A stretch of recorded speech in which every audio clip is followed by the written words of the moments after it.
na maioria dos casos, a gente tem o que a gente chama de uma fusão entre a produção e a reprodução, no sentido de que os meios de vida são também os meios de trabalho.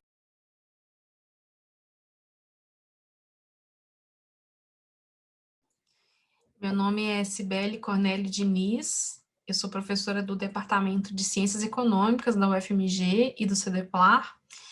e coordeno sob o projeto 43 do projeto Brumadinho UFMG, que é o projeto que trata da caracterização das atividades produtivas informais no território atingido pelo rompimento da barragem da mina Córrego do Feijão. Eu venho trabalhando com o que a gente chama de economia popular, né, ou economia popular e solidária, que são práticas econômicas que possuem uma racionalidade distinta, uma racionalidade peculiar, né, uma racionalidade específica, e são práticas econômicas muito presentes na América Latina e no Brasil, né. Quando a gente fala da economia popular, a gente fala do trabalho por conta própria, do trabalho no próprio domicílio, do trabalho junto a cooperativas e associações de produtores, né,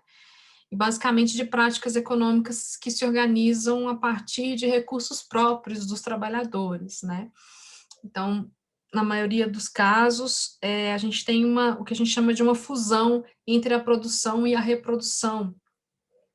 no sentido de que os meios de vida são também os meios de trabalho, essa separação não está tão clara, né,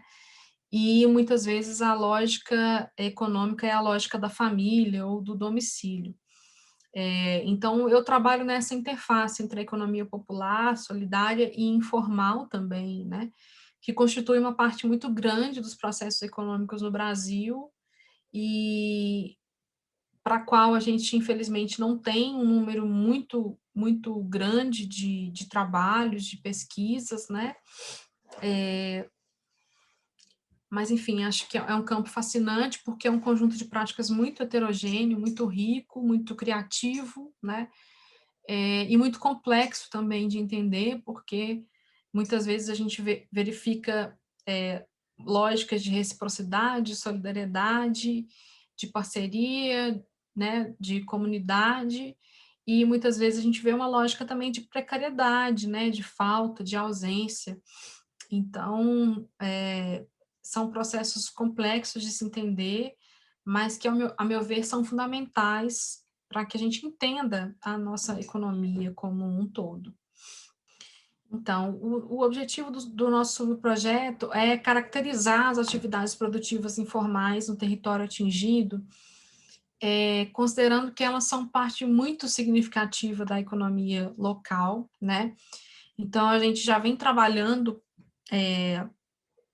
tanto com a revisão bibliográfica, quanto com a análise de dados secundários, e agora com a coleta de dados primários, né, via pesquisa qualitativa, e a gente percebe o quão significativa é a economia informal quando a gente pensa nos setores que foram mais afetados pelo desastre, né, especialmente a agricultura familiar, a agropecuária, a produção de alimentos, né, o beneficiamento de alimentos a partir da agricultura e da pecuária, a pesca, a piscicultura, o artesanato, né, são setores recorrentemente tratados nas entrevistas que a gente vem fazendo, nas análises de documentos, de outros projetos que a gente tem discutido, né. Então, a gente, na verdade, está colocando luz, né, sobre um conjunto de práticas econômicas muito relevantes para a região e que sofreram impactos e danos muito significativos com o rompimento. Eu diria que o principal desafio é a escassez de dados secundários, né. Nós temos, sim, dados das pesquisas domiciliares, dados da PNAD, né, que é a Pesquisa Nacional por Amostra de Domicílios, mas são dados para os quais a gente não tem representatividade no nível do município, né. Então, a principal pesquisa que nós temos para a qual a gente consegue enxergar a economia informal nos municípios são os censos demográficos, e eles acontecem decenalmente. Então, no Subprojeto 43, o que a gente tem feito é recorrer a máximo de bases disponíveis, de cadastros e de informações para tentar chegar mais próximo da realidade da economia informal, né, no nível municipal. Mas esse é um grande gargalo, é uma grande dificuldade, né? Então, assim, essa ausência de dados secundários no nível municipal, ela nos traz dificuldade para captar essa heterogeneidade, especialmente quando a gente pensa na dinâmica do território, na dinâmica intraurbana, né? Isso faz com que a coleta primária de dados seja primordial. O meu recado é o seguinte, no meu entendimento,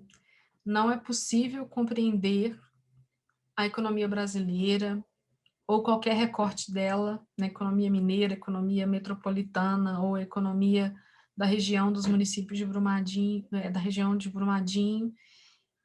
sem entender a economia informal, as práticas econômicas informais e as práticas econômicas da economia popular, né?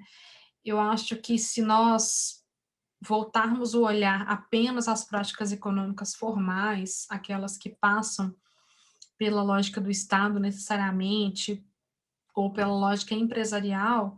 a gente deixa de olhar para um conjunto muito significativo de práticas. E quando eu falo de um conjunto significativo, eu falo de práticas responsáveis pelo trabalho e pela reprodução de um conjunto muito grande de trabalhadores, trabalhadoras e famílias, né? E práticas muito significativas também do ponto de vista da inovação, né? Porque são práticas criativas, práticas que precisam se refazer, se recompor no cotidiano, né? Então, eu vejo o estudo dessas práticas como fundamental para que a gente consiga construir um retrato mais fiel do que é a economia brasileira e, a partir disso, construir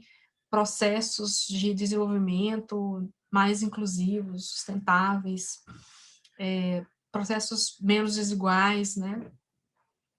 E, além disso, existe uma miríade, né, de relações, de formas que podem ser estudadas e que são formas, como eu mencionei, criativas, inovadoras, para além do aspecto da precariedade, que tende a ser muito enfatizado.